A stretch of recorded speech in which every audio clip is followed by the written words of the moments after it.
इस बार हम महाराष्ट्र 2023 का पेपर 1 का ही लास्ट वाला क्वेश्चन जो है न्यूमेरिकल 5D वो करने वाले हैं। लास्ट टाइम मैंने वो बताया था। इस तरह से मैं महाराष्ट्र 2023 का इनफैक्ट आप लोग देखोगे कि both the paper 1 and paper 2 दोनों में ही उन्होंने कम से कम 4 तो पेपर 1 में, फिर 4 शायद पेपर 2 में आया हुआ है क्वेश्चन। सो न्यूमेरिकल में काफी जोर दे रहे हैं महाराष्ट्र वाले। तो इस तरह से मैं एक एक करके सभी क्वेश्चन करवाऊंगा and I will go on sharing those videos in this YouTube channel.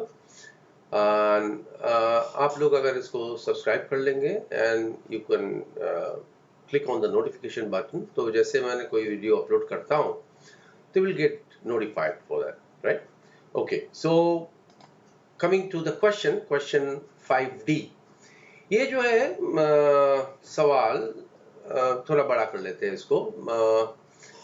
एक रिड्यूसिंग वाल्व है और 8 kg पर सेंटीमीटर स्क्वायर प्रेशर में स्टीम जो आ रहा है and that is wet steam with a dryness fraction of 0.9, और इसको ये रिड्यूसिंग वाल्व से प्रेशर रिड्यूस करके 3 kg पर सेंटीमीटर स्क्वायर एब्सोल्यूट यानी एटा 3 एटा में इसको रिड्यूस किया जा रहा है। और पूछा जा रहा है कि अभी कंडीशन ये स्टीम की क्या होगी। इन लोगों ने बोला कि what is the dryness fraction of the steam at the down stream. अभी ये ड्राइनेस फ्रैक्शन हो सकती है या तो सुपरहीटेड भी हो सकता है। सुपरहीटेड होगा तो ड्राइनेस फ्रैक्शन क्या होगी, 1 से ऊपर चला जाएगा, है ना। और ड्राई स्टीम होगी तो ड्राइनेस फ्रैक्शन 1 आएगी। और जो भी अगर वेट स्टीम है तो whatever dryness fraction will be there, that is what they want us to find out. ठीक है। अच्छा, अभी ये जो स्टीम का जो कैलकुलेशंस होता है ना, तो स्टीम का जो बिहेवियर होती है डिफरेंट प्रेशर में, उसके लिए समझने के लिए सबसे अच्छा है कि उसका टीएच डायग्राम में उसका कंसेप्ट रखना।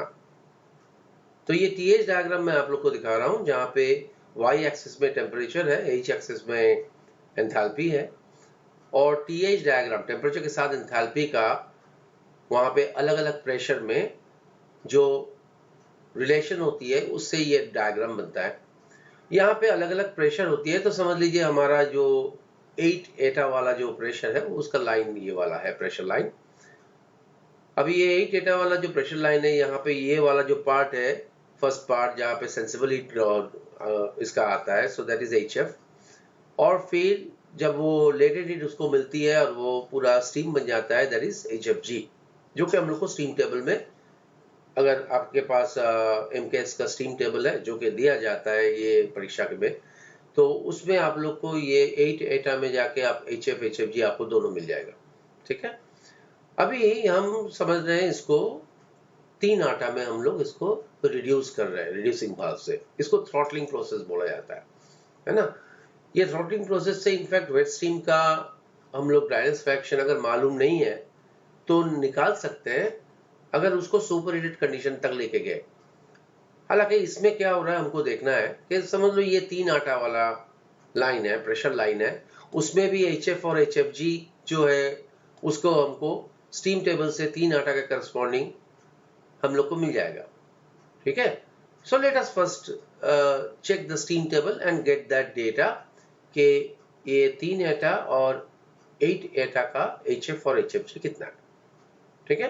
अभी ये जो 8 एटा वाला स्टीम है वो ड्राई स्टीम तो है नहीं, वेट स्टीम है with a dryness fraction of 0.9। तो जैसे उसका ड्राइनेस फ्रैक्शन हमको दिया गया, अभी हम क्या कर सकते हैं, उसका एंथैल्पी निकाल सकते हैं। वेट स्ट्रीम का एंथैल्पी जो होता है वो कैसे निकालते हैं, तो HF प्लस एक्स HFG, उसके पास पूरा सेंसिबल हीट रहता है HF, बट HFG जो है उसका फ्रैक्शन रहती है, क्योंकि पूरा स्टीम नहीं बना, जो जितना फ्रैक्शन HFG रहती है उतना फ्रैक्शन उसका स्टीम बनता है ना। सो 0.9 ड्राई स्टीम मतलब 0.9 HFG उसका हो गया। और यहाँ पे क्योंकि हमको स्टीम टेबल से इसका डेटा मालूम है, तो ये 8 एटा का HF जो होती है वो होता है आपका 171.2, HFG होता है 489.7। तो वो देके हम लोग इसको निकाल सकते हैं। एंथैल्पी निकल रहा है 611.93 किलो जूल पर केजी। ये स्पेसिफिक एंथैल्पी है पर केजी का। अभी इसको जैसे हम थ्रॉटल करते हैं, तो थ्रॉटलिंग में क्या चीज होती है, थ्रॉटलिंग में you can assume that during the throttling process, the enthalpy before throttling and enthalpy after throttling remains constant. There is no heat loss to the surroundings, it can be assumed, right? और throttling process में enthalpy same रहती है। तो मतलब वो चीज जो है वो सीधा ये नीचे वाला प्रेशर लाइन में आ गया है, 3 एटम वाला में आ गया है, उसका एंथैल्पी ये 611.93 जो किलो जूल हमने निकाला उतना ही है, ठीक है। अभी 3 एटम का जो स्टीम टेबल से हमने HF और HFG देख रहे हैं, ड्राइनेस फ्रैक्शन हमको मालूम नहीं है तो पकड़ लेते हैं x। तो ये x ड्राइनेस फ्रैक्शन का अगर मुझे एंथैल्पी निकालना है तो HF plus x HFG, HF आ रहा है 133.3, HFG आ रहा है 516.7। सो ये हमारा एंथैल्पी 3 एटा का x ड्राइनेस फ्रैक्शन वाला स्टीम का इतना होना चाहिए, और जबकि ये थ्रॉटलिंग प्रोसेस है और क्योंकि थ्रॉटलिंग प्रोसेस में एंथैल्पी चेंज नहीं होती है, then we can equate this with 611.93 and we can easily calculate the dryness fraction x. It will come to 0.93. As I told you कि अगर ये समझ लो और भी थोड़ा नीचे अगर हम लोग इसको करते है ना, तो शायद ये हो भी सकता था कि ये सुपरहीटेड हो जाता, और ये सुपरहीटेड होने से उसका टेम्परेचर जो है सैचुरेशन टेम्परेचर से बढ़ जाती, और जिसके जरिए हम लोग जो वेट स्ट्रीम का ड्राइनेस फ्रैक्शन हमको मालूम नहीं होता है उसको हम लोग निकाल सकते हैं। It's called a throttling calorimeter, इससे हम लोग यूज कर सकते हैं, राइट।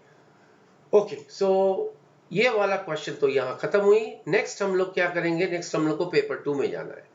पेपर 2 में पहले तो आप लोग को ये ऑब्जेक्टिव वगैरह दिया है, सेकंड पेज में आप देखोगे कि क्वेश्चन 2D, यहाँ पे भी 2D, वो पहले वाला में भी 2D था, यहाँ पे भी 2D एक न्यूमेरिकल क्वेश्चन है, ठीक है। तो ये क्वेश्चन हम लोग अगला वीडियो में करेंगे और आपके साथ शेयर करेंगे। आप देखते रहिए और सब्सक्राइब कर लीजिए और नोटिफिकेशन का बटन दबा लीजिए ताकि आप लोग को नोटिफाइड होता रहे जब भी मैं कोई नया वीडियो उठाता हूं। तो thank you and bye bye.